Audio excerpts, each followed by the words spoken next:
فيلمنا بيبدأ في دار رعاية للبنات، وبنشوف بنتين أعز صحاب وهما فيفيان وصوفيا، وبيكونوا مستنيين اليوم اللي حد هيتبناهم فيه. وبنعرف إن للمكان قواعد وقوانين صارمة، ومنها إن بالليل أول ما النور الأزرق بينور بيبقى معناه إن ده وقت النوم بدون أي مناقشة. وفي الصبح بتقف البنات صف واحد، وبيكونوا مستنيين دورهم علشان يستخدموا الحوض، وده علشان يغسلوا وشهم قدام الكاميرات، وبيدهنوه بكريم بشرة معين. وأي تهاون في حاجة زي دي ممكن البنت تتعاقب عليها. وبيجي الدور على فيفيان علشان تغسل وشها، ولكن صوفيا بتخبط فيها وبيقع منها الكريم بتاعها غصب عنها. وبتكون صوفيا عندها ضعف نظر، فما بتلاقيش الكريم بسهولة، فبتروح فيفيان علشان تساعد صاحبتها، لكن بسبب ده بتتأخر على دورها في غسيل وشها. فبيرن جهاز الإنذار وبيظهر اتنين من الحراس، وبياخدوا فيفيان بعيد وهي بتتحايل عليهم إنهم يسيبوها. وبتكون صوفيا وباقي البنات مدين وشهم للحيطة ومش شايفين اللي بيحصل. وبيكون المكان اللي البنات فيه في منطقة معزولة، وبتكون كل حاجة فيه شغالة بالذكاء الاصطناعي، وكمان ما بيبقاش فيه أي شبابيك، وده علشان البنات ما تتعرضش للشمس أو الهواء ويأثر على جلدهم.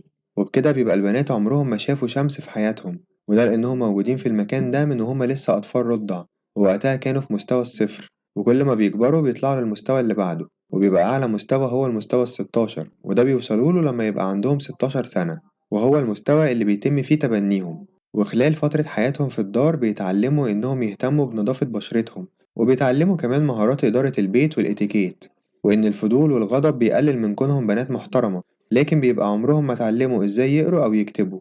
وبعد سنين بتوصل فيفيان وصوفيا للمستوى الستاشر، بس بنلاحظ إن فيفيان بقت بتكره صوفيا بسبب اللي حصل بينهم في المستوى العاشر من ساعة حادثة وقوع الكريم على الأرض.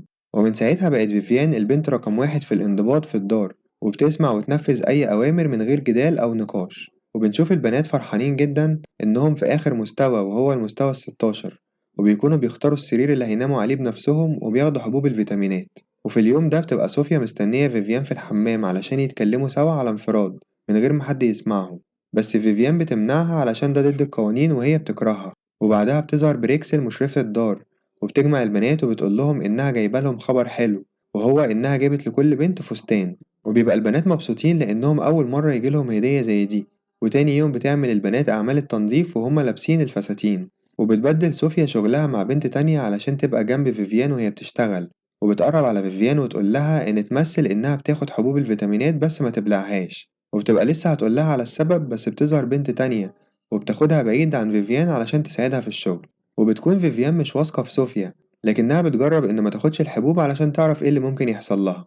وبالليل بتبقى البنات كلها نايمة ما عدا فيفيان وصوفيا، فبتقول لها صوفيا إن الدار بتديهم الحبوب دي على إنها فيتامينات، لكنها في الأصل هي حبوب منومة بياخدوها من وهم لسه في المستوى الأول. وبيقطع كلامهم صوت خطوات حد ماشي، فبتجري صوفيا على سريرها وبيعملوا نفسهم نايمين. وبتظهر بريكسل وبيبقى معاها اتنين من الحراس، وبياخدوا بنتين وهما نايمين، واللي بيكونوا فيفيان وبنت اسمها أوليفيا، وبيودوهم على أوضة تانية بتظهر فيها بريكسل مع واحد وواحدة كبار في السن، وبتسألهم عن رأيهم في البنتين لو حالتهم كويسة علشان يتباعوا كأنهم بضاعة. فبيختار الاتنين أوليفيا علشان يشتروها. وبتتصدم فيفيان لما بتعرف إنهم مش موجودين للتبني، وإنهم عبارة عن سلع للعائلات الغنية يمكن يشتروها. وساعتها فيفيان بتصدق كلام صوفيا، وبتقول صوفيا إنها ما بتاخدش الحبوب من المستوى التلاتاشر كل ليلة، وبتفضل صاحية والبنات نايمين. بس من ساعة انتقالهم للمستوى الستاشر لاحظت الحراس بياخدوا البنات بره الأوضة كل ليلة، فبتسألها فيفيان هي بتعمل إيه كل ليلة وهي صاحية، فبتقول لها إنها بتسمع البنات بره الأوضة، وإن لما بنات المستوى اللي هي فيه بيناموا بتصحى بنات تانية في مستوى تاني وبيعملوا نفس الروتين. وبيبقى في ساعة وقت النوم النور بيطفي فيها، ووقتها بيدخل حارس لأوضة البنات وبيتحرش بيهم. وأثناء ما هما الاتنين بيتكلموا بتدخل عليهم بريكسل تاني، والمرة دي بتاخد معاها صوفيا وبنت تانية. بس لما بيطلعوا بتاخد فيفيان بالها إنهم سابوا الباب مفتوح، وبتطلع وبتبقى قدام كاميرات المراقبة، ولكن الإنذار ما بيرنش. فبتحاول إنها تفتح باب الخروج الرئيسي علشان تهرب، ولكن ما بتعرفش لأن الباب مقفول كويس. فبترجع لأوضتها بسرعة قبل ما حد من الحراس ياخد باله. وبعدها بترجع صوفيا للأوضة من تاني، بس بتكون لوحدها من غير البنت اللي كانت معاها. وفي تاني يوم بتروح البنات لعيادة الدكتور ميرو، واللي بيكشف عليهم شهريا وبيبقى بيحقنهم بمادة كيميائية معينة، وبيفهمهم إنها مصل لتقوية المناعة. وبيبان إن ميرو شخص لطيف وهو بيتكلم مع فيفيان، وبيقول لها إن اسمها على اسم ممثلة أفلام مشهورة، وبيخليها تبتسم. وبعدها بتبقى ليلة مشاهدة الأفلام، ولكن بتبقى البنات بتتفرج على نفس الفيلم اللي بيتعرض ليهم من سنين، وبعدها بتنام البنات كلهم وبتفضل صوفيا وفيفيان صاحيين، وبيخططوا لهروبهم من المكان، وبيعرفوا إنهم محتاجين لمفتاح على شكل بطاقة علشان يقدروا يفتحوا الباب الرئيسي. وبتقترح صوفيا إنهم يسرقوه من الحارس اللي بيجي يتحرش بالبنات، ولكن فيفيان بتعارضها وتقول لها إن ميرو ممكن يساعدهم. وفي تاني يوم بتروح فيفيان لميرو من غير ما يستدعيها، وبتختلق عذر للمقابلة، وبتسأله عن شكل الممثلة اللي اسمها زيها، فبيضحك ميرو ويقول لها إنه هيبقى يشوف الموضوع ده بعدين. وبعدها بتكون البنات بتلعب مع بعض، بس في واحدة منهم بيجيلها صرع وبيبان عليها الأعراض، فبتساعدها فيفيان. وواحدة من البنات بتقترح إنهم ينادوا حد من الحراس، فبتفترض فيفيان إن ده بسبب المصل اللي البنات بيتحقنوا بيه. وبعدها بيكونوا قاعدين بيتفرجوا على فيلم، لكن لأول مرة بيتغير الفيلم وبيشتغل فيلم مختلف، وبيكون فيه الممثلة اللي اسمها فيفيان. فبتعرف فيفيان إن دكتور ميرو هو اللي غير الفيلم، وفي ميعاد الكشف بتشكر فيفيان الدكتور على اللي عمله إنه غير الفيلم علشانها. بس وهما بيتكلموا بياخد باله إن فيفيان ما بتاخدش حبوب الفيتامينات بتاعتها مؤخرا، فبيحقنها بمادة تخليها تنام. وبتفضل فيفيان دايخة طول اليوم، وبتتكلم مع صوفيا ولسانها بيبقى تقيل وهي بتتكلم، وبيبقى شعرها مش متسرح. فبتلاحظ بنت اسمها إيفا وبتروح تبلغ بريكسل عن فيفيان، وبتقول إنها كسلانة ومش بتحافظ على شكلها. فبتروح بريكسل وبتاخد فيفيان علشان تعاقبها بسبب إهمالها في نظافة نفسها، وبتحبسها في زنزانة ضيقة وبتقول لها إنها تفكر في اللي عملته. وبعدها بترجع بريكسل لأوضتها في المبنى، وبتصب كحول ليها ولدكتور ميرو، وبيبان إنهم الاتنين في علاقة غرامية مع بعض. وبيتكلموا في موضوع بخصوص مديرهم اللي بيجيب الزباين ليهم، وبيقول لها ميرو إن المدير عايزهم ينقوا دفعة جديدة من البنات الأطفال للزباين. فبتكون بريكسل ضد الفكرة لأنها عايزة تبطل تشتغل في الموضوع ده، لكن ميرو بيقترح إنهم بدل ما ينقوا بنات أطفال ممكن يشتغلوا على المراهقات بعد ما يعملوا لهم إعادة تأهيل، ولكن بريكسل برضه ما بتوافقش. وبالليل بتكون فيفيان لسه محبوسة، وبتعمل صوفيا حبل من ملايات السرير وبتبقى عايزة تهاجم بيه الحارس اللي بيتحرش بالبنات كل ليلة. ولما بيجي الحارس وبيبدأ يلمس بنته وهي نايمة، بتيجي صوفيا من وراه وبتخنقه بالحبل، وبيقع في الأرض وبتجري علشان تحرر فيفيان، ولكن الحارس بيلحقها وبيمسكها وبيبقى عايز يقتلها. بس صوفيا بتضربه بمكوى في وشه وبيفقد الوعي، وبتاخد منه المفتاح وبتسيبه وتجري، وبتوصل لفيفيان علشان تحررها، ولكن جهاز الإنذار بيرن فبترجع بسرعة لأوضتها، وبتعيط فيفيان وبتقول لها ما تسيبهاش لوحدها. وبعد شوية بتخرج بريكسل فيفيان من الزنزانة، وبتوقفها مع البنات في الطابور، وبيكون ميرو موجود ومتابع اللي بيحصل.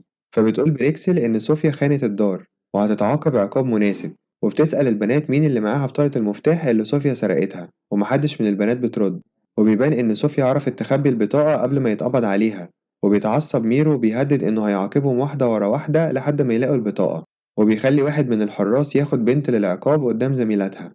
وبتفضل البنت تقول إنها ما تعرفش حاجة ولكن الحارس بيشدها. وبتبقى فيفيان مش عارفة مكان حبس صوفيا، وبتكون بريكسل صارمة في موضوع حبوب الفيتامينات، وبتحط الحبوب في بق البنات بنفسها علشان تتأكد إنهم بيبلعوها. وبالليل بتفضل فيفيان تعور في نفسها علشان تفضل صاحية، وبتدور في الأوضة على البطاقة اللي خدتها صوفيا، وبتلاقيها حطاها تحت مخدة سريرها هي، وبتعرف إن صوفيا خبتها علشان فيفيان تلاقيها وتعرف تهرب بيها. فبتاخدها فيفيان وبتحاول تفتح بيها الباب، لكن ما بيفتحش. فبتجيلها فكرة وهي إنها تستخدم البطاقة زي المفك، وبتقدر تفك بيها المسامير اللي رابطة الباب بالحيطة، فبتخلع الباب وبتهرب من الأوضة. وبعدها بتروح لعيادة ميرو لكن بتلاقي بريكسل هناك اللي بتحاول تحقن فيفيان بحقنة مخدرة، لكن فيفيان بتقدر تاخد هي الحقنة وتحقنها بيها. وبتسألها عن مكان صوفيا بس بريكسل ما بتردش عليها. فبتروح فيفيان للسجن اللي في القبو، وبتلاقي صوفيا في زنزانة هناك، وبتستخدم بطاقة بريكسل علشان تحررها، بس بتكون ايدين صوفيا متكلبشين. فبتروح فيفيان وتجيب مقص من عدة الأدوات الطبية وبتحررها بيها. وهناك بيكتشفوا جثة البنت اللي ميرو عاقبها أول واحدة، ولكن بيلاقوها مسلوخة وجلدها مش موجود.